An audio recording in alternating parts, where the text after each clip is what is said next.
เปิดภาพมาพ่อแม่พี่น้องเนาะก็อยู่กับครูดอยในเวลาตอนค่ำตอนคืนพ่อแม่พี่น้องเอ๋ยเนาะก็อยู่ที่บ้านของครูดอยนี่แหละพ่อแม่พี่น้องเอ๋ยเนาะว่าตอนนี้ก็คือครูดอยก็ใส่เพิ่งหรือว่าฟีสายสวยพ่อแม่พี่น้องเอ๋ยถ้าบ่จังสั้นก็คือดอกไฟมันอยู่เทิงพุ่นพ่อแม่พี่น้องเนาะก็มันบ่ค่อยแจ้งแล้วก็มือถือเขาครูดอยก็คือกล้องมันก็บ่ค่อยปานใดพ่อแม่พี่น้องเอ๋ย ถ้าหากว่าบ่ใส่เพิ่งเข้าสวยก็คือจะบ่เห็นคู่ดอยย้อนความดำเกินไปพ่อแม่พี่น้องเนาะก่อนอื่นก็กราบทักทายสบายดีและสวัสดีเด้อพี่น้องบ่ว่าจะอยู่ในประเทศและต่างประเทศเนาะก็ขอยินดีต้อนรับเข้าสู่ช่องคู่ดอยอีกคือเก่าคือเดิมพ่อแม่พี่น้องเอ้ยฮ่าทุเนาะตอนนี้ก็เวลาประมาณ2 ทุ่มพ่อแม่พี่น้องเอ้ยเนาะ ก็มาพบกับครูดอยในตอนค่ำตอนคืนก็ช่วงนี้ก็บ่ค่อยเห็นครูดอยออกไปทำภารกิจพ่อแม่พี่น้องเลยเนาะเพราะว่าช่วงนี้ครูดอยก็ยุ่งเนาะเกี่ยวกับเวียกงานทางด้านครอบครัวพ่อแม่พี่น้องเลยเนาะแล้วก็ในคลิปนี้เนาะก็คือครูดอยจะมาบอกเราบรรดาพ่อแม่พี่น้องแล้วก็บรรดา FC เบิร์ดทุกท่านเนาะก็คืออีกประมาณ1 มื้อ2 มื้อนี่พ่อแม่พี่น้องเนาะก็คือมือวันอาทิตย์ที่14 เดือน12 ปี2025เนาะก็คือครูดอยจะเฮ็ดบุญพ่อแม่พี่น้องเนาะก็คือเป็นบุญขึ้นบ้านใหม่เนาะก็คือเฮ็ดงานขึ้นบ้านใหม่ตามฮีตตามคลองของคนอยู่บ้านเฮาพ่อแม่พี่น้องเนาะเพราะว่าบ้านของผู้ดอยตัวนี้เนาะก็กะตั้งมาใหม่พ่อแม่พี่น้องแต่ว่ามันก็ยังบ่ทันแล้วเทื่อเนาะแต่ว่าครูดอยกับน้องพิงก็เนื่องจากว่าบ่มีบ่อนรับบ่มีบ่อนนอนบ่มีบ่อนอยู่พ่อแม่พี่น้องเนาะก็มันแล้วส่ำใดก็อยู่ไปส่ำนั้นก่อนเนาะก็มานอนอยู่นี่ตั้งแต่มันยังบ่มีปองเยี่ยมยังบ่มีประตูพุ่นแหละพ่อแม่พี่น้องเนาะแล้วก็คอยเฮ็ดไปทีละอันทีละอันแต่ว่าเดี๋ยวนี้มันก็ยังบ่แล้วเทื่อเนาะแต่ว่ามันก็พอนอนได้พออยู่ได้พออาศัยได้พ่อแม่พี่น้องเนาะแล้วก็หลังจากที่ว่าครูดอยกับลูกกับเมียก็มาอาศัยมารับมานอนอยู่บ่นี้ได้เวลาโดนพอสมควรพ่อแม่พี่น้องเนาะก็มีเฒ่ามีแก่อยู่ในบ้านนั่นแหละเนาะก็มาบอกให้ครูดอยเนาะทางด้านครูดอยกับครอบครัวก็คือให้เฮ็ดคองเพื่อที่ว่าจะให้มันแล้วเวียกแล้วการแล้วก็เพื่อที่ว่าจะให้มันเป็นไปตามเวียก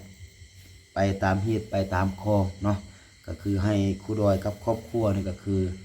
เฮ็ดฮีตคองก็คือขึ้นบ้านใหม่พ่อแม่พี่น้องเนาะเพราะว่าทางเฒ่าทางแก่เพิ่นก็เชื่อว่าถ้าหากว่าเฮาบ่เฮ็ด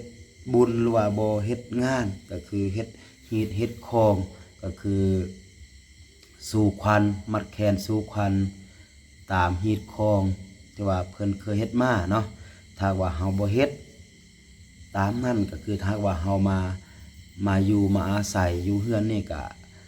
บางเทื่อก็อาจจะมีเจ็บออดๆแอดบ่สบายแบบนี้นะเนาะเพื่อความสบายใจทางเฒ่าทางแก่เพิ่นก็แนะนำว่าให้เฮ็ดฮีตคองก็คือเฮ็ดบุญหรือว่าเฮ็ดงานขึ้นเฮือนใหม่พ่อแม่พี่น้องเนาะอยู่บ้านเฮาเขาจะเอิ้นว่าขึ้นเฮือนใหม่หรือว่าขึ้นบ้านใหม่พ่อแม่พี่น้องเนาะแต่ว่ามันก็เก่าแล้วแหละเพราะว่าเฮาอยู่พร้อมแล้วก็เฮาก็เฮ็ดไปพร้อมนะพ่อแม่พี่น้องเนาะแล้วก็ทางครูดอยกับครอบครัวก็กำหนดมื้อพ่อแม่พี่น้องเนาะก็คือถึกมื้อวันอาทิตย์ที่14 เดือน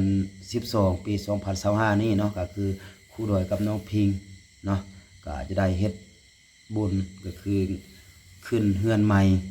ของครูดอยตัวนี้แหละพ่อแม่พี่น้องเนาะเพราะว่ามันแล้วซ้ำใดเฮาก็อยู่ไปซ้ำนั้นแล้วก็เฮาก็เฮ็ดให้มันก็คือไปตามเฮ็ดไปตามคลองเนาะถึงว่าบ่เฮ็ดใหญ่ก็เฮ็ดให้มันน้อยนะตามที่ว่าเพิ่นแนะนำมาเนาะ ก็ตอนนี้ก็คือครูดอยช่วงนี้ก็กำลังเตรียมเนาะเตรียมคองเตรียมอะไรทำไมเป็นรั่วเป็นฟืนพ่อแม่พี่น้องเนาะก็คือมือวันที่14เนาะก็จะเป็นมือขึ้นเฮือนใหม่เป็นมือค้ำมือคูนพ่อแม่พี่น้องเนาะก็อยากเชิญบรรดาพ่อแม่พี่น้องเนาะก็คือบรรดา FC ถ้าว่าทานใดสะดวกเนาะก็มาค้ำมาคูนเฮือนเนาะก็คือครูดอยเฮ็ดงานขึ้นเฮือนใหม่อยู่ที่บ้าน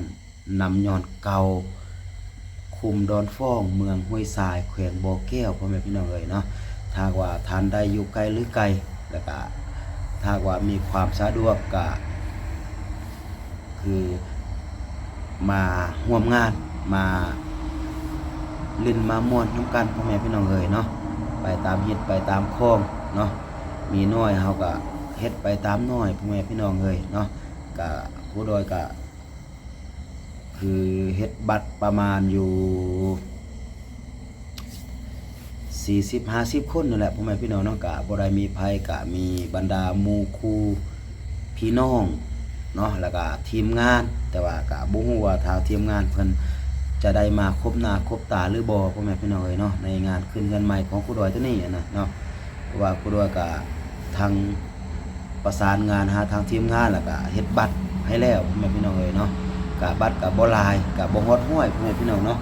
เพราะว่าเฮาบ่มีเฮาก็เฮ็ดไปตามน้อยนั่นแหละเฮ็ดตามเฮาบ่มีนั่นแหละพอที่ว่าให้มันเป็นพิธีพอให้มันไปตามเฮ็ดตามพ้องแล้วก็พอที่ว่าให้เฮามาอยู่เฮือนหลังนี้ให้มันเป็นเฮือนคำเฮือนคูนแล้วก็ให้ทุกคนอยู่ในครอบครัวเนาะให้ก็คือสุขภาพแข็งแรงเนาะ